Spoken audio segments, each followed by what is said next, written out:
Hey, what's up, everybody? Welcome to a new session of Mixology, where we are crafting go-to-market strategies rather than crafting cocktails.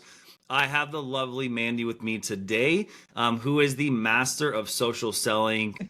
Today, we're going to chat about humanizing sales in the modern social era and what does next-gen revenue teams look like, right? Because social selling is not something that's slowing down. It's only picking up steam more and more. And so I really wanted to dig in with you because I know this is something that you have a deep domain experience in. It's something you're passionate about.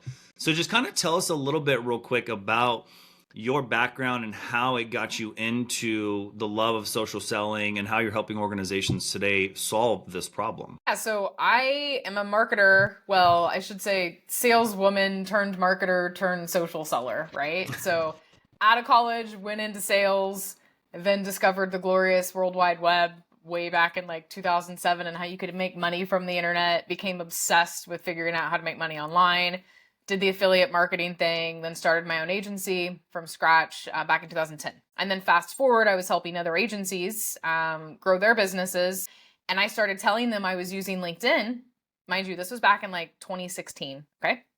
I started telling them I was using LinkedIn to meet people and connect with people and get clients. And they were like, "What? You are?" I'm like, "Yeah." So I started showing them how it worked. And they were like, "Oh my God, whatever you did, I just landed 15 meetings this week. Like, this is epic." So I kind of started off teaching people like me, agency owners, how to do this. But I was also doing this for clients in B2B at the same time. And then I kind of evolved into like, there's a massive need here. Things are changing fast. Cold calls, cold emails, like everyone's getting burnt out. And I saw the writing on the wall years ago, right? Because I went pretty, I would say, all in end of 2020, early 2021, like actually right after COVID hit. We were already kind of making that transition to really focus on B2B social selling. Now I'm glad we did because it is like the landscape has shifted entirely. It's saturated for one. There's a lot of sellers out there. There's a lot of SaaS companies out there, not just SaaS, but B2B in general. And people are tired of getting hit up with spamminess via email, via phone. They're tired of feeling like they're just a number. And that is where social comes into play because you can build real relationships and start meaningful conversations with people and build your personal brands. And I'm a big fan of multi-channel. I'll never say like, phone is dead, email is dead, but social is growing. Social's not dead. No one is going to tell you social selling's dead. But you hear people saying all the time, cold calling's dead and cold email is dead, you know? So I am here to try to help the revolution that's happening with companies, SDRs, BDRs, AEs, teams. Sales teams is what we're doing, and we're helping them maximize the power of this platform, build their personal brands, leverage Sales Navigator, leverage conversational messaging and content to drive real results. Love that. I think you hit two really good ones. One we're going to double down on next is around like how the landscape has changed. But I think you hit a really good point is around with multi-channel, multi-threading, right? I feel like most organizations, like we have this fallacy of an idea that it's like one channel is your silver bullet, right? And that's where this whole debate of like cold calling is dead, outbound is dead. It's like, no, It's not dead. It's just like we have to evolve, right? Like Darwinism is at its best right now, especially in the sales landscape. And I think you hit a great point. That's what I try to teach like my reps and my teams is where there's a method to the madness, right? Because to your point, it's about people are getting spammed left and right today. And I think the first question that a buyer wants to understand is like, who are you? And why do I actually want to talk to you? And I think that's where like the social selling aspect really comes into play. It's like, let me help you put a face to the name. Let me help you actually put a voice behind that face to that name before I actually try to call you and have a conversation. And so I think it's about bundling that, right? Just like how signals are the big noise right now. It's about stacking those signals. It's the same thing with prospecting. It's about stacking the different channels that you're going through to actually meet your buyers where they're at. And so I love that you highlighted that. But I want to double down, right? Is like, how have buyer expectations evolved? Because I think you hit a really good point. COVID text everything, It did. right? Like everything shifted. Buyer demographics shifted. I mean, I'll use, this is not related to B2B, but like, let's talk about like Amazon for a second, right? Like COVID forced older generations to become more tech savvy and to actually be more adaptable to the digital landscape. And so that only has even pushed the B2B landscape even more. So I'm curious from like what you have seen, especially across the like pre-COVID, post-COVID, like how are things changing when it comes to buyer expectations? Quite frankly, they expect more. I mean, buyers are tough these days. They do expect more. So back in the day before COVID, you could probably get a decent response rate with cold email without hyper personalization, right? Of course, the crappy spammy emails, no, I don't think, quite frankly, they really ever worked. But like decent emails that weren't hyper personalized, now it's like good luck. Like if you're not, buyers really do expect you to do your homework. They really do expect you to do your research ahead of time. Like, what is in it for me? And if you didn't do your research ahead of time, or even if you could smart enough to like fake the research ahead of time with AI and triggers and intent based, all the things that we have now in our toolbox, thank God for AI. But if you're not being strategic and smart about your outreach and it's not relevant to them, then good luck. So it's just becoming tougher and tougher. Not to mention how many SaaS companies are out there now post COVID. I mean, good Lord, like there's so much competition now, and there's new tools coming out all the time, new AI all the time, right? So competition is fiercer than ever. And it is harder than ever to stand out, and it's noisier than it ever has been. And so that's what's happening, and you have to evolve or you're going to get left behind. I completely agree with that. And I think it's funny. I call it the whiff'em, which is what you hit on, like what's in it for me. And it's such a great pulse check on revenue teams today because it's comical, but it's also sad. Sometimes I ask reps and I'm like, well, what's in it for me? And they think about like, what's in it for me of like what we actually want, where it's changing that mentality is we have to put ourselves in the buyer's shoes, where the buyer is thinking, what's in it for me? Why should I actually talk to you? And I think you already answered the follow-up question I had to that is like, what are some of the challenges that modern buyers face? And I think with everything that they do face outside of like their own internal budgets, their own internal priorities, but I think when it comes to actually looking for solutions, it's just so much noise, right? It's like you plus 500 other people are probably emailing this person trying to actually get their time. And time is the one most valuable, most finite thing that we actually have in life. And so I think buyers are becoming even more cherishable of that time. So how do we cut through that noise, right? How do sales teams actually evolve to meet buyers where they're at today? Well, for one, I am a big believer that every single frontline, really employee, but let's just say sellers for now, should have a personal brand. So number one, your LinkedIn profile needs to be legit. It needs to speak to your target audience. It doesn't need to be a glorified resume, which is why we built our awesome AI profile builder and why we have a whole section on our training about this for teams. And so they need to establish their personal brand first and foremost. And you don't have to be an influencer to have a personal brand on LinkedIn. You don't have to spend hours a day to have a personal brand on LinkedIn. Quite frankly, if you have a LinkedIn profile, you have a personal brand. Whether you like it or not, like you have a personal brand. So you need to start owning that personal brand that already exists out there, because you're just going to look like every other seller. If your LinkedIn profile says sales development rep, ABC company, and then you have 3 sentences in your about section, and like 3 jobs listed with no description, you look like everyone else. So it's like, how are you standing out for yourself? Like as a human, as a professional, as a seller, what are you doing to make yourself more presentable, more attractive? Let's not even think about the company and the product you're selling right now. Let's just focus on you at first.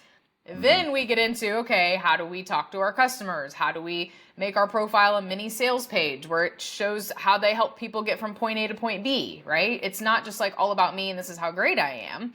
And so that's the first thing, is like we have to shift mentality of these are not just people that are blasting out cold emails and cold calls and LinkedIn in-mails all day that with blank profiles. Like that's not the landscape we live in anymore. They all need personal brands.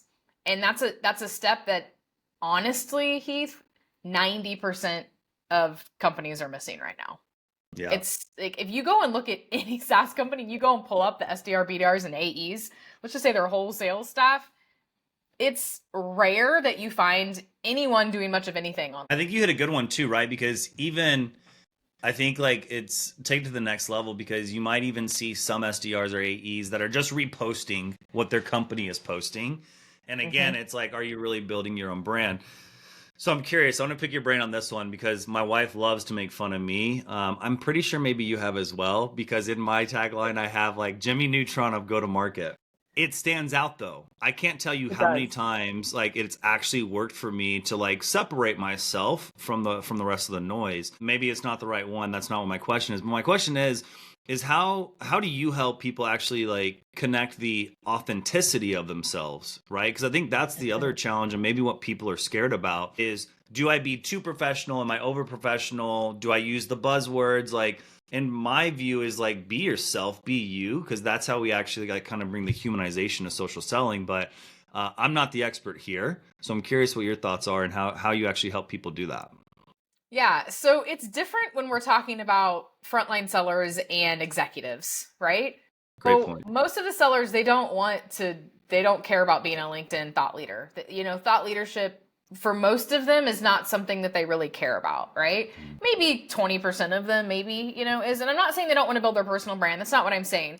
But I'm saying like they're not in the executive shoes of like, I need to build up my thought leadership. I want to be known, and I want to get lots of followers, right? That's not the top of their mind. So I Mhm. make it easy for them to share company content, but in their own way. Okay. So reposting company content is better than doing nothing at all. So if that's all you can do right now, then that's a starting point, and I'm not going to knock you for it because that's more than most people are doing, right? Yeah. But the difference is like, let's take your own unique experiences. You don't have to post personal stuff if you don't want to. Like, let's just start small here with people that aren't super comfortable with getting out of their comfort zone and posting on LinkedIn. Let's just go and take a popular case study or a trending topic right now in your industry. If you have an awesome marketing team, that makes your job a lot easier because they're usually on the cusp of what's happening in the industry. Go to the blog post, go to the news, and then put your own unique spin on it. Use AI to help you, right? You have your own unique experience, your point of view. Maybe you talked to someone yesterday on the phone and they brought this up, right? There's so many ways where we're just not thinking enough about our own experience. And especially for young, I train a lot of young sales development reps, business development reps, and they don't feel like they have enough to share. But if you think about it, they're doing and stuff every single day. They're interacting with people all day long. And so it's like, think about those things. Think about those things that come up, those questions that are being asked.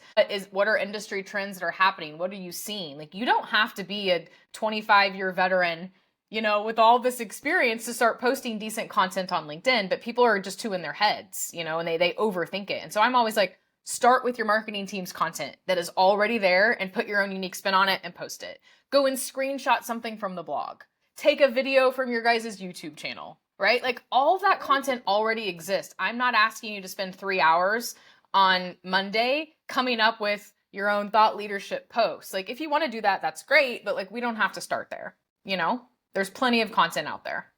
I completely agree, and it's a really good. You hit a good point, right? Because like with resharing that company content, for me, what I meant and I misspoke was when you just click the reshare button with Yeah. none of your own actual contacts. And I think you hit a really good point is still resharing your company content, but like putting your own spin to it. And that's like, again, bringing out your authentic self.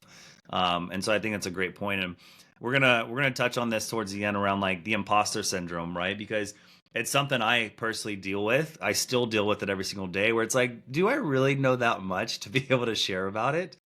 And you do. And so, yeah. But I want to go into because you hit a really good point around like building your social profile, building your authentic self, and like how to actually speak to your customers, right? The what's in it for me. So let's talk about like the who, the when, and the how, right? Is like when it comes to social selling, like who should sales teams be talking today in the buyer's landscape? When's the right time to engage them through different social platforms?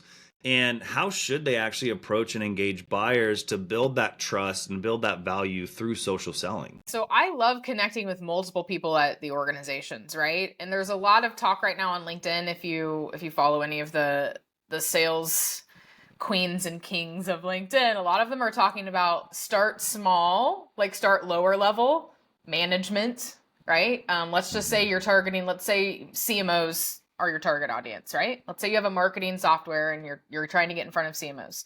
Maybe start with like a social media manager and then maybe a content director and get them in your circle first, send those connection requests, build relationships. Then they will see that you have mutual connections within that company when you send that connection request to the CMO.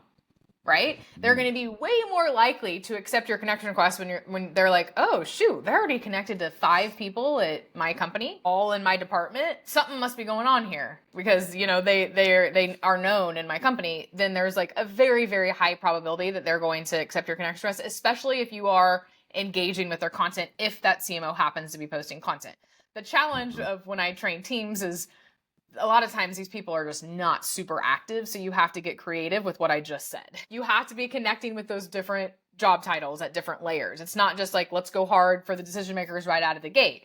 Maybe you could do that with smaller companies, but those bigger companies, it does pay off to kind of start smaller and then work your way up. And then to get in front of them the appropriate way, I have a method I call my friendly leader method. And you're engaging with them and you're waiting for them to see your engagement before you send that connection request. And this is for anyone on the team that you're targeting, any account that you're targeting. And what I mean by engagement, it doesn't necessarily have to be posts. It could be their comments. So let's say I'm targeting you, Heath, and let's say that you've been lazy and you haven't posted in 6 weeks, right? But you're commenting multiple times a week. I'm going to go and I'm going to look at your comments.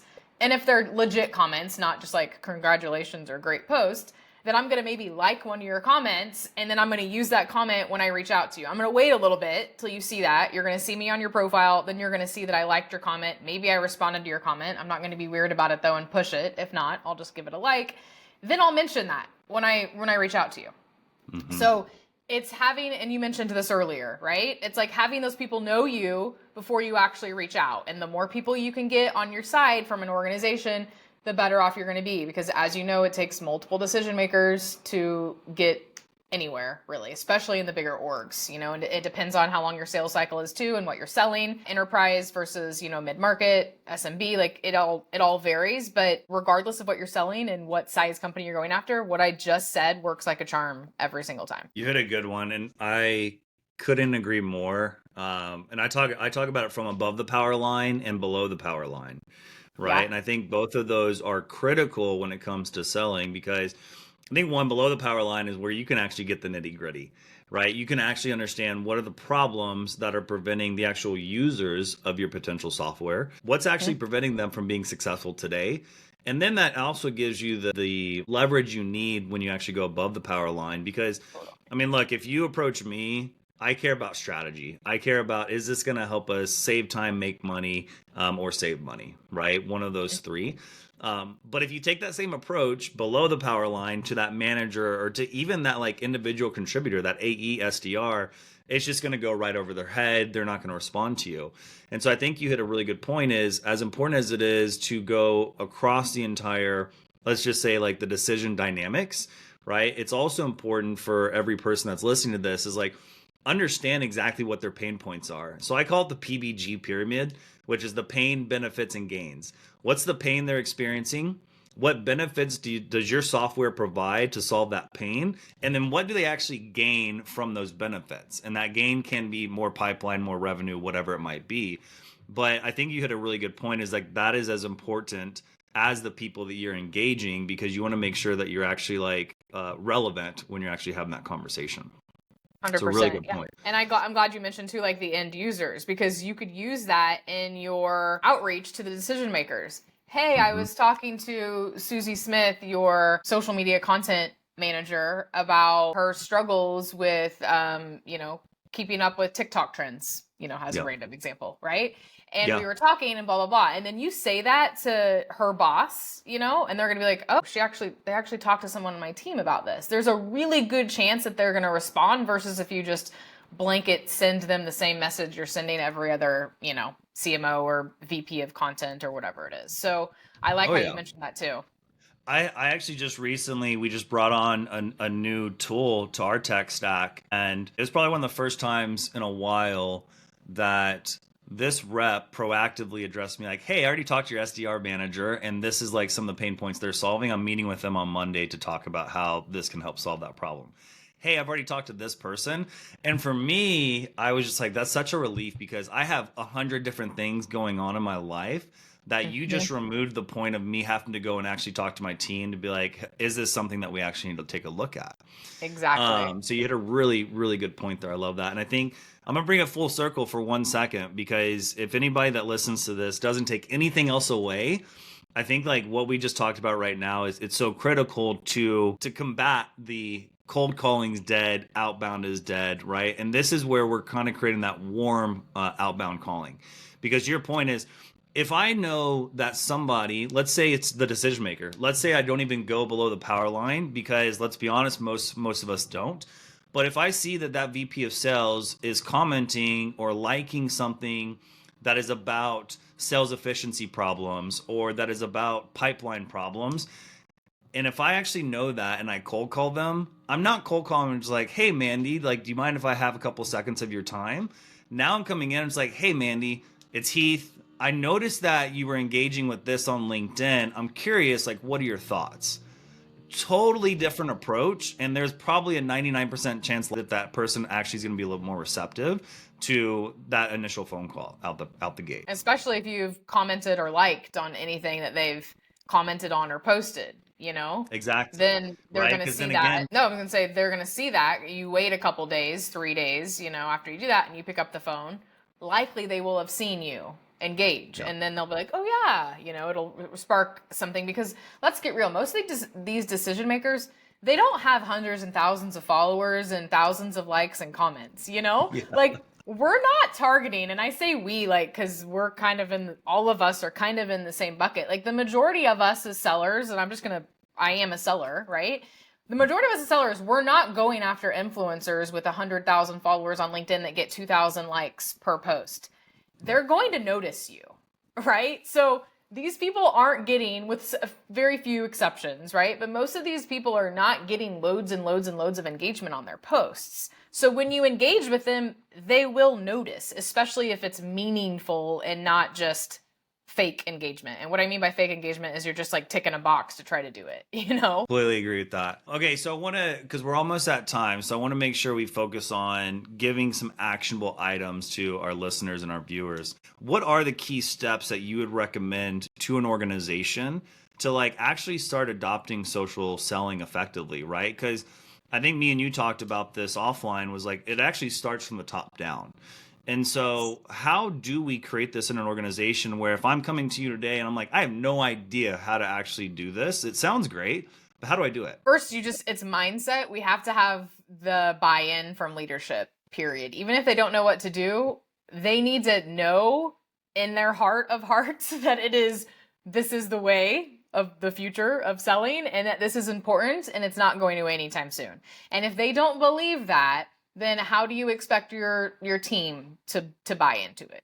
Right? So like it needs to be sold at the top. And I don't just mean like monetary selling. I mean like their brains need to be like, yes, we need this. Like we believe in this, right? And then they need to actually do what I'm training their sellers to do. Maybe not to the degree, but they need to have optimized profiles. Like step number 1 is like, let's get on the same page. Let's optimize our profiles. That's why it's the first part of our program, LinkedIn Profile Profits. That's why I built an AI tool around this. It's like, let's get everyone's profiles up to speed so we all look like badasses. Let's get on the same page with our messaging and what we're doing collectively. And then let's leverage our existing network. Let's go to Sales Navigator. Most teams have Sales Nav and they're barely using it. Another huge part of what I do is Sales Nav training. Let's just look at our existing connections, our first degree connections that fit our ICP. Then let's look at our favorite people that love us the most, our customers that are absolutely massive fans. Let's look at their connections and let's see who they're connected to. Let's look at people that used to work for our best clients and now they work for our target clients, our accounts. Like there are so many ways that they could, before even reaching out to cold people, they could maximize their existing network, even the team link feature. Let's look at our C-suite and who our C-suite's connected to that fit our ICP. And then let's reach out to, let's say, our VP of sales. Hey, Heath, I noticed that you're connected to John Smith at ABC Company. Curious if you can provide any insights there. They could do that for lots of people they worked with in the past, people they work with now. Like there are so many ways to leverage existing connections that they quite frankly aren't doing. And so those are the first two things I would do before I even moved into getting them posting content consistently. I would get them leveraging their existing network. Then I would get them on the content train. Love that. So, what are some of the challenges, right? Maybe I'm uncovering the secret sauce here, so share as much as you want. But so I hear two things. Is one is like once you actually get that top-down buy-in, how can leadership and those revenue teams work together to actually collectively go after the market and find those opportunities, right? And then second piece to that is like, what are some of the challenges that you've seen, clients that you've worked with or people that you've worked with? What are some of the like solvable challenges that you've seen them run into? So first, this just needs to be part of the strategy. Really is like you have to work this into the day-to-day of what your sellers are doing. They're to make X number of cold calls per day. They're to send X number of emails. They're to hit the sequence button. But like, what are they doing on LinkedIn? Right now, if you go and talk to any org, they're like, everyone uses LinkedIn. And I'm like, how? Oh, they all do it in their own way. Like we don't have a system in place. And that's the problem. No one has been told what to do and no one has been shown what to do. So you might have 20% of people using Sales Nav and they're barely using it. They're just mainly using it for research. They're not using it for the ways I just said. They're not using it to engage with people and build lists of, awesome contacts from different connections or even brand new, accounts. And so we all have ways of divvying things up. We have certain territories, we have certain industries we're targeting. That's how you dominate the market is your team takes over those accounts and starts targeting those people and engaging with them and posting content. But the challenge is that it just isn't a priority. Like this is where it falls off. You can have me come in and train your team and everyone is like loving it and they go and they implement it and they see results really fast, which happens to every team I train. There's going to be at least a couple people at minimum that go out there and instantly start seeing results and they get excited. But if we don't make it a must-have of their weekly plans, even daily, then it will fall off. And that's where leadership has to come in. That's where people like me, when I'm working continually with people, holding them accountable, we're having competitions and we're doing reports for their team to see like, okay, Susie had 200 connections in March and now she has 350. Awesome, Susie, you added 150 people last month. That's great. Sam over here only added 5. Sam, what the heck are you doing? Like you have to hold them accountable. You can't just be like, okay, you had this training, like go have fun. This is something that has to be grown over time in order to actually work consistently and for the life of their career, really. It's not like okay, you're done with training, like go do it now. You have to continually meet with them, hold them accountable, give them feedback, get them excited, or they just go back to doing what they know, which is picking up the phone and emailing. Because this is new and people don't like new things. We are creatures of habit. And when you introduce something new that you're not used to, you're like, I don't like this. I'm going to go back to doing my old things. And if managers are too busy, they're just going to let it slide, and that's the biggest challenge. Damn. I need to go back to my kind of GTM roadmap and add this. I actually love that of tracking like LinkedIn connections, comments, engagement. I myself don't do that. So that's actually a wake up call for me. So I appreciate that. All right, we're almost at time. So I've got 2 questions. One's for that revenue leader, and then one is actually for that AE, SDR, CSM out there. So for the revenue leader, if they take nothing else away from this conversation today, what would be your kind of quick step-by-step guide of like start doing X, Y, and Z, and like this will kind of be the catalyst to kick things off for you? Start caring about LinkedIn for yourself. First and foremost, start walking the walk on LinkedIn, because this isn't going anywhere and it's only going to become bigger and bigger and more important. So as a revenue leader, you need to make sure you look like a badass on LinkedIn. Your profile needs optimized and you need to start posting content. You need to start sharing what's happening, in the organization, what you guys are doing, how you stand out, what's happening with industry trends. Like you have to be that role model, if you will, for you to have an awesome team that catches on pretty quickly, and then I would say get your team on board and obviously bias here, but get them some training so they know what the heck they're doing, because it's really hard to do that as a revenue leader yourself when that's not your wheelhouse. So that's my tip. I have a feeling we're gonna have another session sometime, because I would love to like talk to a customer of yours that you've driven this impact, because I know that the impact has got to be insane. But let's also talk about the unfortunate side of some realities where if you have a rep that's listening to this and like, yeah, my revenue leader is never going to do this. What are some suggestions that you have for that person to actually start building out their own social profile and how to get past that ultimate imposter syndrome? Yeah, that's a good point you mentioned is there are going to be some old school leaders who don't, quite frankly, really want to mess with this right now. And that doesn't mean that you can't, as an AE, an SDR, a BDR, a CSM, that doesn't mean that you can't do your own thing. I've had plenty of individuals that have done that I worked with. And you just have to kind of prove that and you have to do it yourself. Like you have to go out there, leverage all the things and tactics I told you about, leverage Sales Navigator, start building relationships the right way, and start posting content, even if it's just once a week. And so the imposter syndrome is no one cares what you're doing. Like at the end of the day, no one cares. Like if you had a post that only got 1 like, no one cares. They're not going to judge you, okay? Unless you're like a LinkedIn influencer, then they might judge you.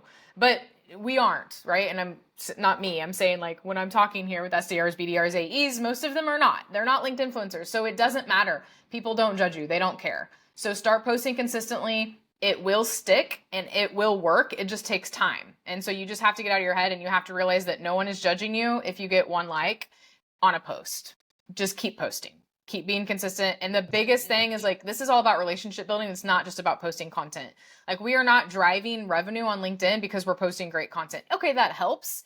It's the relationship building part. It's the connections. It's the starting real conversations with people. And that could be a whole other topic that we talk about is like how to do that and how to talk to people. But that's what drives revenue. The content is just nice to have. The content makes you top of mind. It makes you look like you're legit and know what you're talking about. But the real secret sauce is in the relationship building and connecting with people and growing your network. Mandy, thank you so much for your time today. I absolutely enjoyed this. I have a feeling we're going to have a follow-up session. I hope that everybody enjoyed getting some of these tools to add to the tool belt. So let's get crafting on our go-to-market strategies and let's start driving some change. Thank you, Mandy. Thanks, Heath.